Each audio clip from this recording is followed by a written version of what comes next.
Welcome to the Advertising Forum. This is episode 4 of our Open Garden series, sponsored by AI Digital, and we are very excited. With us today are two guests. We have Tom Burke, the CRO of AI Digital, and Kevin Zoss, the managing partner at Lazy Boy Agency. Today's episode, we're going to cover and dig into what truly means to enable platform openness and where many fall short. We are 4 guys with glasses on this episode, so you'll notice my logo is a little different today. Gentlemen, thank you for joining us. Welcome to the pod. Thank you. Thank you. Awesome. We jump right into it here. So this first question is for Kevin. I wanted to ask you from an agency's perspective, from a revenue and growth perspective, what does open actually mean beyond marketing language, and what does it unlock for agencies overall? I like this question because I boomeranged from agency to ad tech for over a decade, back to agency, and now back on the agency side. Open is leverage for me. So, what we saw is spending, a decade in ad tech, AI starts making execution a lot cheaper, and growth really for us comes from proximity to culture. So I know you like examples. So an example is we were working with a band called The Paradox, and we didn't discover them from some like AI growth hack or anything. It's just like real people, the talent relationships, a flexible media plan, a client with an open line item in their budget. So when we come to them with an opportunity, they say, let's jump, let's do it. And we got into the behind the scenes of their music video. And then the music video dropped. It has Travis Barker in it. The band explodes. That moment would have cost 6 times more if we tried to buy it afterwards. But for us, that's what open means. It's being able to really unlock these opportunities and not be stuck in a closed system where you're just optimizing in a sandbox, but you can really take advantage of opportunities as they come up for you. Tom, I'd love to hear your perspective from AI Digital standpoint, just your own personal standpoint of what that means as well. Yeah, and Kevin, I love open equals leverage. I've never really thought about it like that, but I think it's spot on.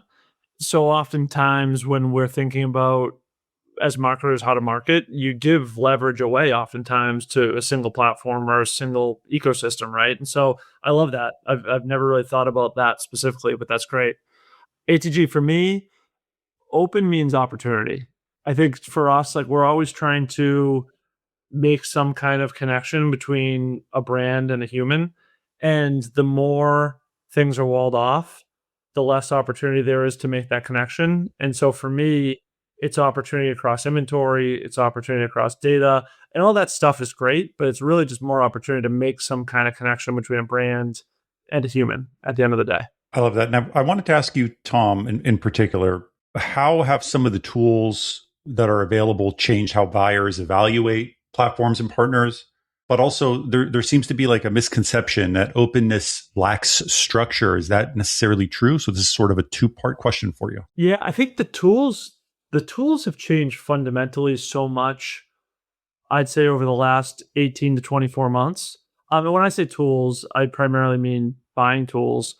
And the way that they've changed is because oftentimes the owner of these tools, the companies who own these tools, also own some kind of inventory or some kind of data. And so the ecosystem, from an open internet perspective, you used to be able to buy a lot in a single platform. Now you have to go to 5 or 6. And so I don't think the tools, the little levers, have changed so much. It's more where you have to go to buy certain things, and that's gotten really fragmented. And so the tools in themselves are changing, but also just what's in the tools are changing.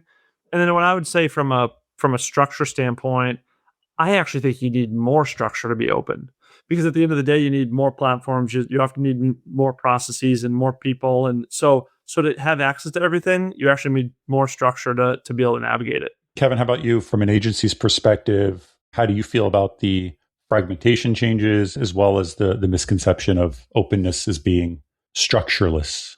Yeah, I mean, for us, we think there's real value in optionality. So, I am embracing the openness and the ability to go to different platforms with different needs. But what Tom's doing at AI Digital makes a lot of sense, and that's kind of why I gravitated there, to be able to have some sort of way to get to all the different things you want to get to, but some structure in order to bring it all together. And then for us, it's not just within digital. We're a creative studio as well. We work with influencers. We do experiential events. when we start thinking about daisy chaining all of these different elements of what we can do for a brand together, we need to be open to how it can all come together, but we also do need that structure in order to make sure that it hits when it does come together. Tom, you deal with a multitude of clients, and we have them throughout the series. We've obviously chatted prior to recording. From where you sit as the CRO of this company, what type of friction do you historically see with some of your clients or even with some of the prospects that you talk to in market? Yeah, the friction, it often stems between, I think in general, we saw this big pendulum shift to in-housing, call it 10 years ago. And it worked for a while because, like I talked about, you could get a lot of inventory and a lot of data in a single platform. And so I don't want to say it was easy. It wasn't easy. It was very hard. But the friction I think that we're seeing now is to do that effectively, you need way too many platforms, and you would need a lot of process, a lot of people, a lot of platforms, and there's just friction on how we do it. And I would say for an agency or brand who's trying to in-house, I think the biggest friction is just the profitability of it all. Programmatic, in some cases, call it 20% of media budget. It's by far the most fragmented part of the industry. And so all of a sudden, it's like, how do you do this profitably? And so that pendulum that swung in-house, I think it's actually swinging back to strategic partnerships. And the best agencies and brands are doing a little bit of both. That was a really good way to explain it, just from being in this ecosystem for so long and being a part of building teams that built brand direct and then agency, and then the just kind of how Kevin's career has shifted and transitioned in that same kind of way of like the going back and forth. I agree, Tom. I think we're back into that cycle. I'm doubling down on that. So yeah, go for it. And Jeremy, not to interrupt, but I think 10 years ago, you could in-house for a couple $1 million in media spend. To do it now, you probably need $20 million to do it effectively. And maybe that's not the right number, but it's just you need a lot of budget to be able to do it the right way.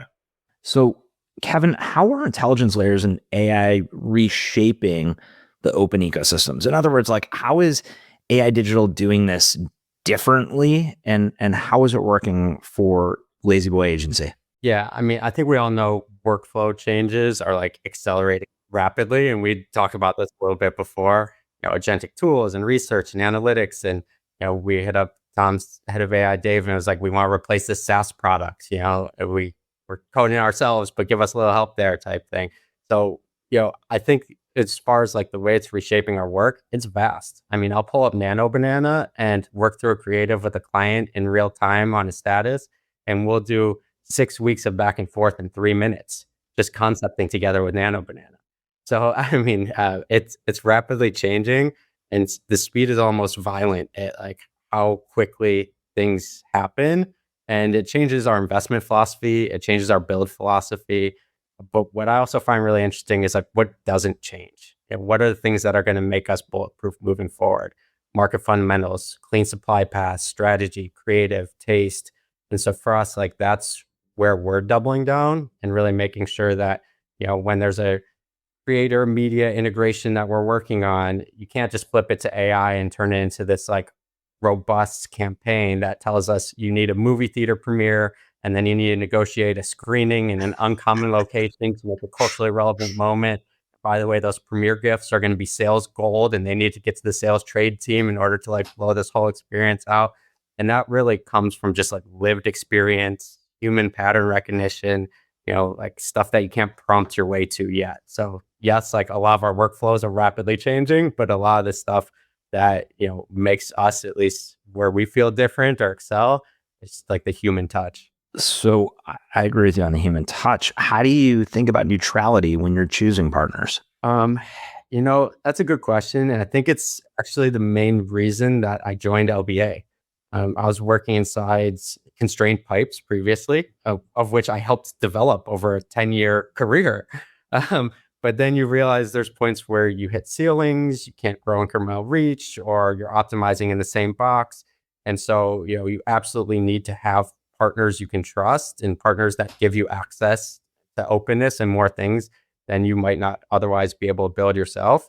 But then we're also open to partners with unique audiences and cultural moments or creative ideas, because clients know when you do something that's right for them versus something that's convenient for the agency or the platform. And that's really where like we want to make sure we're always putting this work where the client goes, man, you turned us on to this. You were right about this. This really bopped. Like that's our goal. That's a perfect transition to Tom, where you're sitting as the chief revenue officer. You've been building teams. You've been leading revenue at several amazing companies. What you've been doing for the past 2 years at AI Digital specifically, like help us understand just the difference between building this open system versus a usable system. Yeah, it's building. When we think about open and open garden, it really is a framework on how we approach everything. And so for us, Kevin talked about doing the right things and making the right decisions for a brand or a partner. When we go strike partnership deals with different platforms, we want to make sure that we don't have biases there, right? And so there's this idea of building something that's unbiased so we can make those decisions at the end of the day. And then for us, we're using amazing people and teams. We are hiring a ton. We have amazing groups of folks who are on the back end buy-in trading and building strategy and planning and just phenomenal people. We're also building technology to help us navigate it. And so our technology is called Elevate, and it uses AI for upfront research, for planning, for optimizations, for insights. And so that allows us to stay really open. And then we just stay really agile, and we're embracing AI a ton.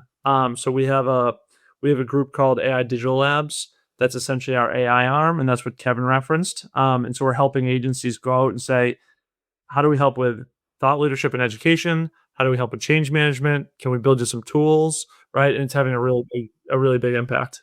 I mean, it sounds like both a venture studio and a consultancy at once in that sense.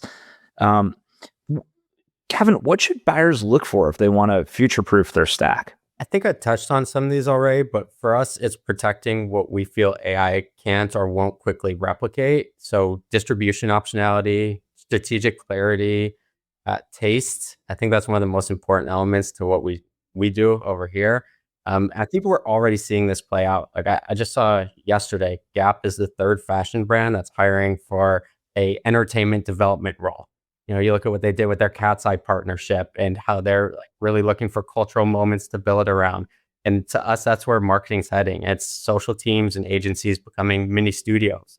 Absolutely going to use AI in a ton of the work we do, but we're also going to I think authenticity is kind of played out, but it's true. It's like, you need to lead with talent and ideas and intuition, because that's where you create that content that gives people the goosebumps. And to me, like, when I get that, when I watch a piece of content, I know there's something behind that, and we need to be able to recreate that.